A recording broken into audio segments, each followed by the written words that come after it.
On today's show, I'm going to be telling you what people are missing about this season for Kawhi Leonard. Going to be talking about it all on today's Locked On Clippers.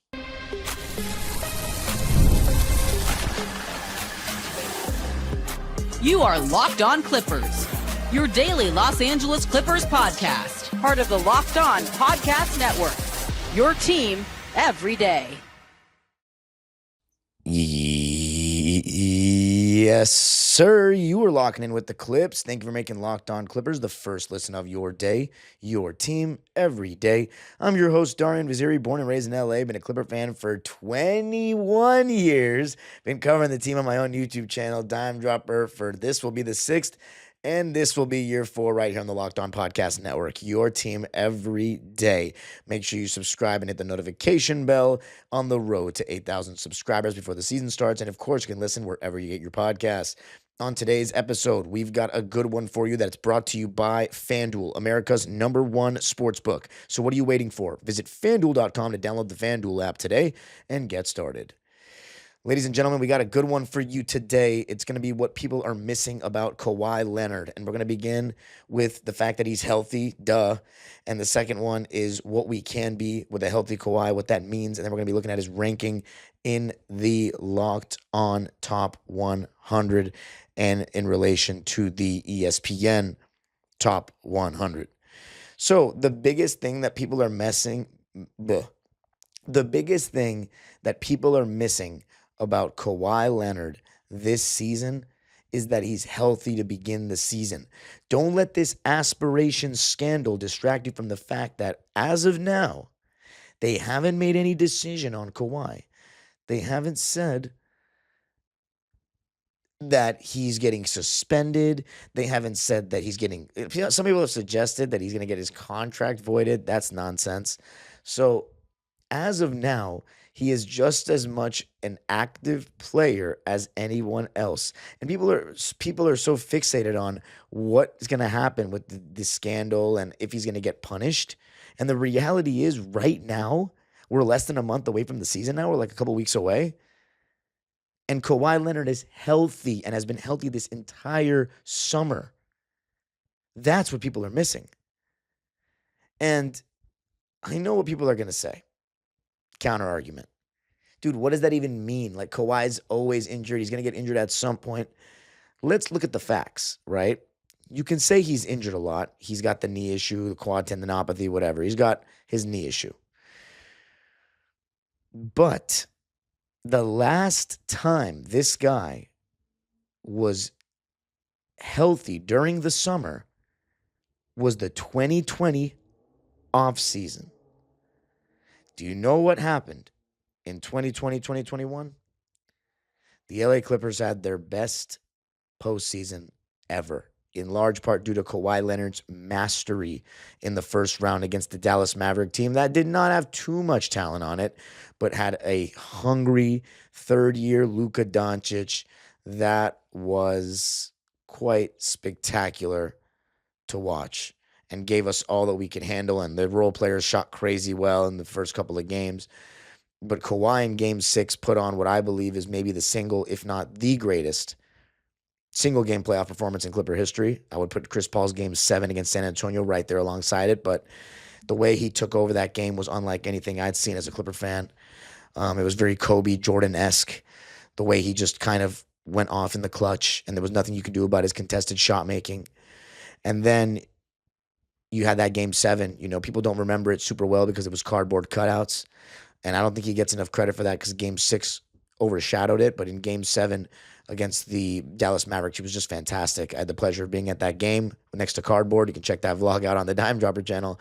It was an amazing performance by Kawhi. And then, of course, those 2 games in LA, Games 3 and 4, that I was also able to attend. And it was crazy. It was not crazy, but just it was amazing performances by Kawhi Leonard. There were amazing performances by him. And the point is, he did tear his ACL, but that's the last time that he was healthy in an offseason. Because in 2021, he tore his ACL. He was recovering for that for about 2 summers. It was still rehab, even in the summer of 2022. And then summer of 2023, he tore his meniscus in that Phoenix series. So he's rehabbing that entire summer. Then he has the knee procedure that prevents him from, prevents the USA coaches from trusting him and his body heading into the Olympics in Paris. So this is literally the first time since 2020 where he is healthy, and everyone's missing that. And everyone's like, well, he's washed now. Washed? That's not the case, because in the postseason, even though, yes, you can say he didn't do enough, I'm very critical of star players when they don't get the job done. And that's not to say that I always think that that's not to say that I don't think there can be situations where a star does everything he can, but his team just doesn't give him enough help. I think there are situations like that. I think in 2013 against the Grizzlies, I don't think Chris Paul got enough help. I also don't think Chris Paul got enough help in the 2017 series against the Jazz, but Blake Griffin was injured in both of those series that I just mentioned, which contributes to that. But I think he did everything he could.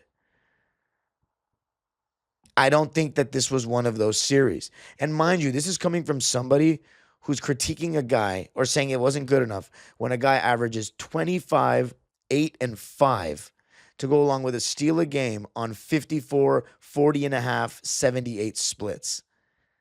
Like, that's how critical I am of this guy, because I think he's that good. But also because the averages in a 7-game series, the sample size is small, so 1 or 2 games can skew it a certain way. The way I describe Kawhi Leonard's Denver series, I'd say he was not good in game 1. And even if you think he was good, to turn the ball over like that, unforced essentially, against Jamal Murray on that left wing, it was such a crucial miss, or such a crucial turnover. And he didn't shoot well from the 3-point line, but he shot 60% from the field. It was just the 7 turnovers and only 22 points. I think that was a game where he could have gotten more shots off, but I think if he had taken better care of the ball, he probably would have gotten more shots off. And then game 2, he was incredible, virtuoso, amazing to watch. Game 3, I thought he was good. Honestly, he was very good overall, all across the board.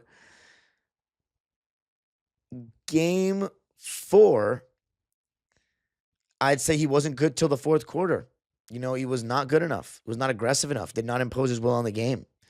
And then game 5, I thought he was solid, but not great. Game 6, I thought he was fantastic. And then game 7, he was the best player on the team. Let's put it that way. He didn't play well enough, but look how we're critiquing this guy. His team lost in 7, and it's not like the other guys did their part. Norman Powell and Bogdanovic were not good. We didn't have a backup center. James Harden had his warts in games 5 and 7 and the second half of game 4 as well. But the reality is Kawhi Leonard is still damn good. The fact that he was able to even average those stats in a loss, and I'm critiquing him, shows the standard that I still hold him to. And the way he was playing at the end of the season when he had started to get back into, his healthy form. This guy was averaging 25 points, and I'm pretty sure he was the player of the month from, I believe, March. I'm going to double check on that. But he was balling. He was averaging 25 points on good shooting splits. And in some of those games, we were blowing teams out. So, he was sitting out a lot of those as well. So, yeah, Kawhi Leonard, I do not know if he won. Oh, he won Player of the Month in March. It was Player of the Week. Player of the Week. Yeah, not Player of the Month. But we'll take that. You know what I mean? He was a Player of the Month nominee. Actually, no, I don't even know. He was a Player of the Month nominee back in 2020. But anyway, no, Kawhi was averaging 25 points per game in the month of March. 25 points per game on 52, 40, 82 and a half splits. And then in the games that he played in April, where we went 6-0, he shot 54, 50, 86, and averaged 27, 6, and 4. So that, and then the season before that, where he played 68 games, mind you, he was all NBA second team. So despite all the injuries he's been through and despite his lack of availability, what people are missing about this season is that Kawhi is actually healthy right now, which means that on opening night, you're going to have to play him. And there's always this thing about, the Clippers, you don't know what version of them you're going to get based on their health. But if Kawhi Leonard is there, I mean, the stats say that we win 68% of our games with Kawhi Leonard playing. 180 and 86 to be exact in the regular season with Kawhi Leonard. Almost 100 more wins than losses. He's just a winner. He has one of the highest winning percentages of all time. So when it comes to some of the other, I don't even call this past series a playoff wart. I just think he didn't do quite enough, but we were the lower seed. You expect a guy that just played 37 games in a season to, be better than Jokic. I don't think that's, feasible, but maybe he won't be the best version of himself in the playoffs. Your team hasn't played with the best player for more than half of it. So what he is right now is he's healthy, and the aspiration scandal is distracting everybody from that. And I think that's something that needs to be considered, but we'll let them sleep. Coming up, I'm going to be talking about what we can be with a healthy Kawhi Leonard and what that looks like for our team.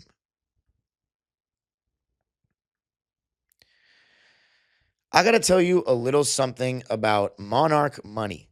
Most people can't name all their financial accounts or even what they're worth, whether it's 401ks, properties, or investments. And when you don't have the full picture, you can end up leaving money on the table. That's why there's Monarch Money. It's an all-in-one personal finance tool that brings your entire financial life together in one clean, easy-to-use interface on your laptop or your phone. And Monarch is built for people with busy lives like me. I remember I didn't have any idea what my finances were around March, April because of the fires. And I just wasn't even thinking about my finances and looking at my bank and stuff like that. And I saw that I was paying so much more extra money, YMCA, Apple TV, and I had to get that fixed. Monarch Money helped me organize it, and I've ended up saving a lot of money since. Don't let financial opportunities slip through the cracks. Use code LOCKEDONNBA at monarchmoney.com in your browser for half off your first year. That's 50% off your first year at monarchmoney.com with code LOCKEDONNBA.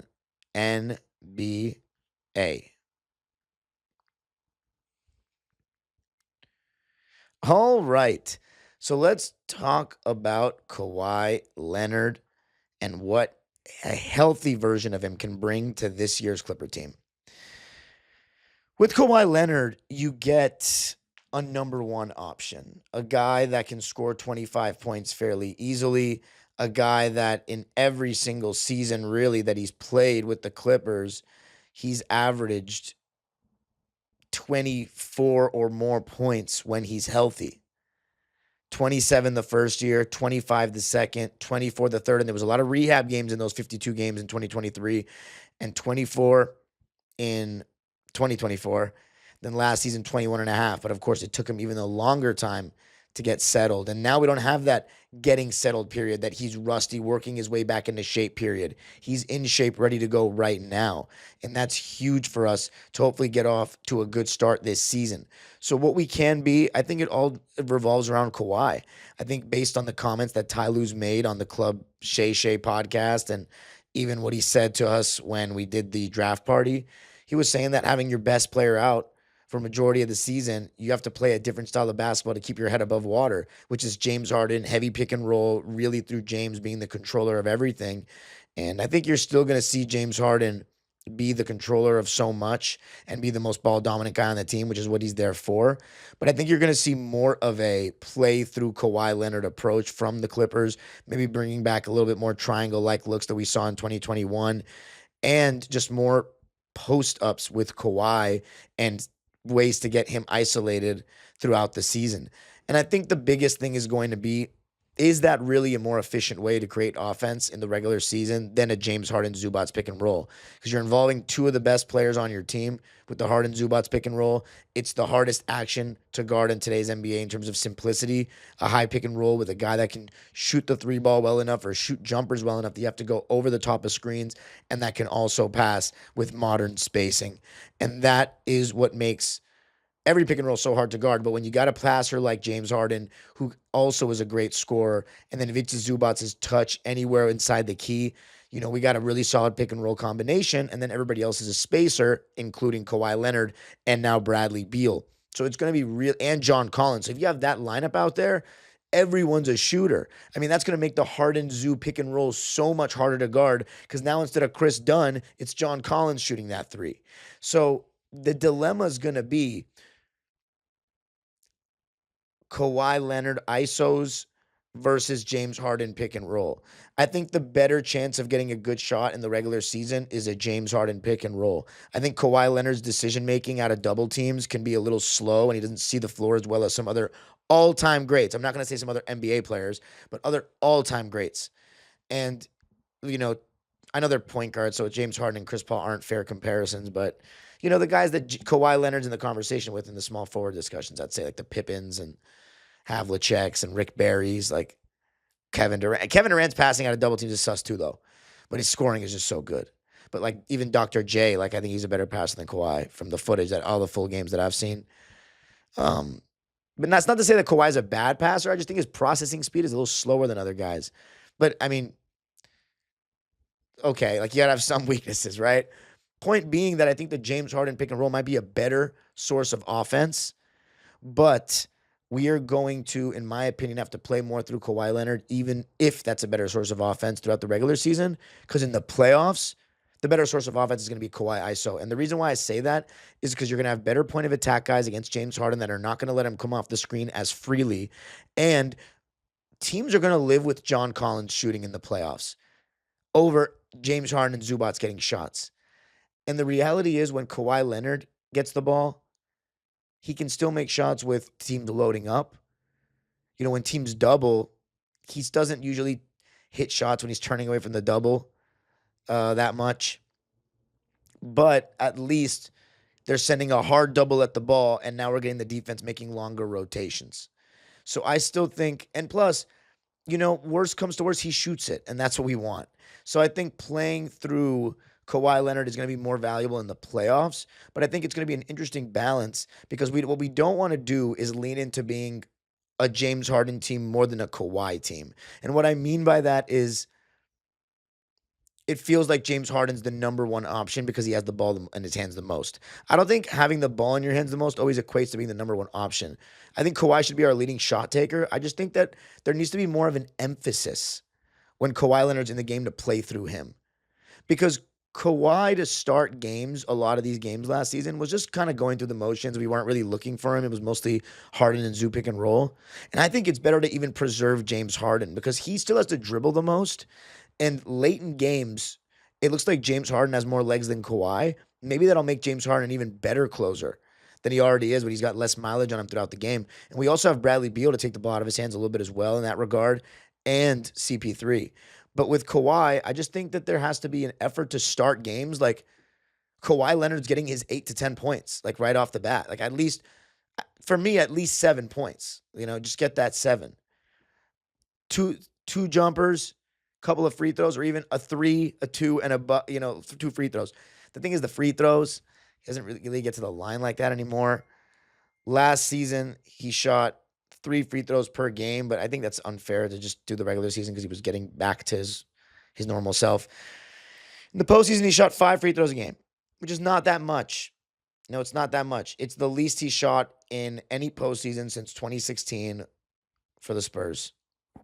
Ever since he's really become like a go-to scorer, averaging 23-plus points, he's always shot more free throws than that in the playoffs, except for 2024 where he was even more like – he was healthy in 2025, like just this past postseason, don't get me wrong. But 2024, he was not at all. So that doesn't even count. But the thing is, that's a kind of a trivial conversation, in my opinion, for the most part, in terms of like Kawhi. It's not trivial, actually. I was going to say, like, it doesn't really matter how many individual possessions we get with Harden, Zoo, pick and roll versus Kawhi isolation. In the regular season, I think you're going to see a solid balance of both, and they're both going to be crucial in getting us to where we need to be, which is going to be, hopefully, with health, a top 3 seed and at least 53, 54 wins. I haven't done an official record prediction, so we'll do an episode on that. But it's going to be, obviously 50 to 55 wins, I would think. Any more than that would be really nice. I mean, if there's any year to do it and have the depth to do it, I think it's this one. But I don't want to be too optimistic. That always hurts me when I reach too high with the Clippers, I always get let down. So I'm going to 50 to 55 is not crazy. I think our team is that good, and we won 50 games last year with our best player missing 45 of them. So the sky's the limit for what we can be, especially in the regular season. I think with the playoffs, that's where hopefully we've been a Kawhi Leonard-centric team throughout the regular season and playing like he's our best player, and he's hopefully averaging 25-plus points the entire way. Then I think we'll be more suited for the playoffs, especially with the shooting we have around him. But what we can be is, I think, a very solid defensive team still. It's going to be interesting to see who Ty Lue goes with for that fifth spot alongside Beal, Kawhi, Harden, and Zoo in the starting lineup. Even if it's John Collins and we don't have a great point of attack defender in the starting lineup, with Beal being the one that we use on the best guards on the opposing team, we still have Chris Dunn and Derrick Jones Jr. on the roster. So if we need to go to them at any point for extended stretches, the coaching staff can do that. And with Jeff Van Gundy on the bench, emphasizing defense and preaching it so much, I don't think we're going to go too far away from our identity last season, which is going to be key with these offensive additions to be what we can be. I think Bradley Beal is going to take the ball out of Kawhi Leonard's hands a good amount, and I think that is going to be beneficial for Kawhi in terms of playmaking. But I still think that the key to the Clippers being the best versions of themselves is Kawhi Leonard having the ball more, not less. But coming up, going to be talking about where Kawhi Leonard was ranked by Locked On in the top 100 ranking. I got to tell you a little something about FanDuel. The NFL season is here, and FanDuel has an offer you don't want to miss. Right now, new customers can bet just $5 and get $300 in bonus bets if you win. That's right. Pick a bet, put down $5, and if it hits, you'll unlock $300 in bonus bets to use across the app. Right now in the NFL, my Rams lost to the Niners. I'm pissed about that. So their Super Bowl odds have decreased. But we got the Vikings at the Browns this weekend, Texans, Ravens, Giants, Saints, just to name a few. Broncos, Eagles, that might not be a bad one. And then for Sunday Night Football, we got the Pats and the Bills. So some solid matchups there. Super Bowl odds, the Bills are still the favorite. The Eagles are second. And my Rams, it's still technically above the 49ers, but dropped a little bit. Now we went back below the Chargers. But wherever you want to bet, or whatever you want to bet on, especially it doesn't have to just be NFL. You can do NBA as well with the season about to start up. FanDuel. So what are you waiting for? Visit FanDuel.com to download the FanDuel app today and get started.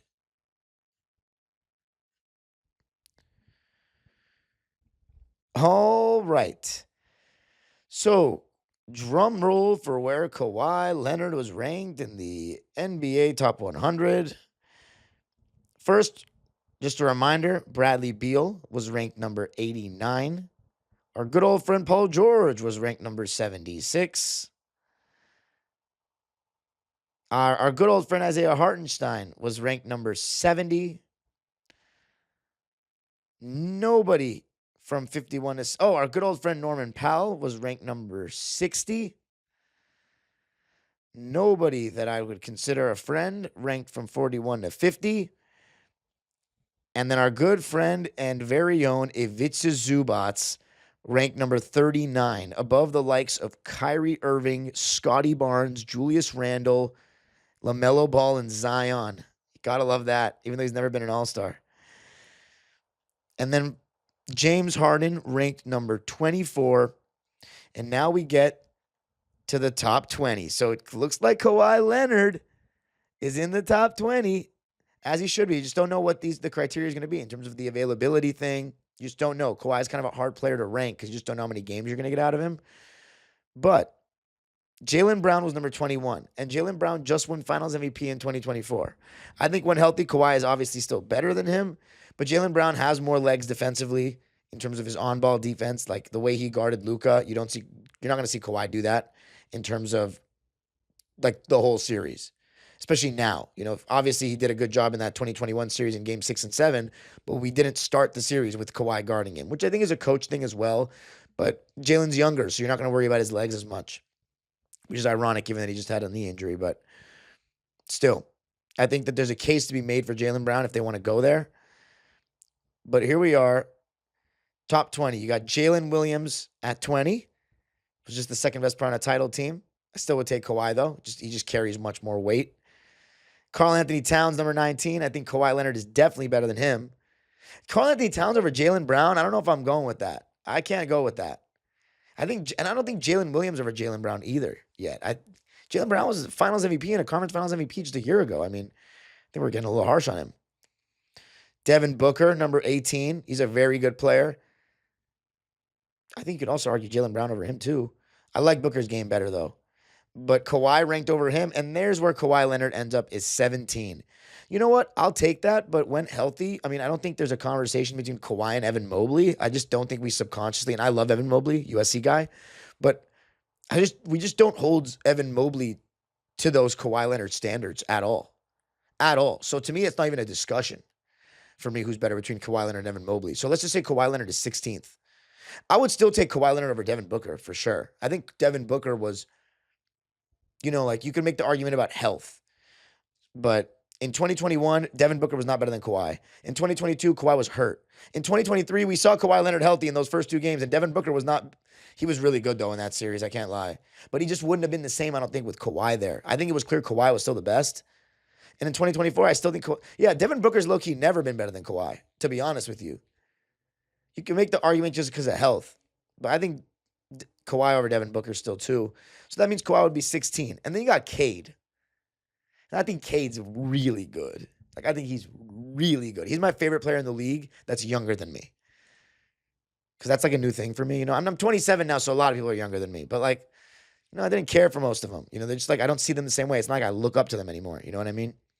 But Cade is nice. I mess with Cade. He's got a good 3-level game. He's a pick and roll god in the making. I still would take Kawhi, though, because of his experience. Cade has only played 6 playoff games. You know what I mean? I'm not taking that. You can argue that just because of the hell. But see, Cade was always injured, too.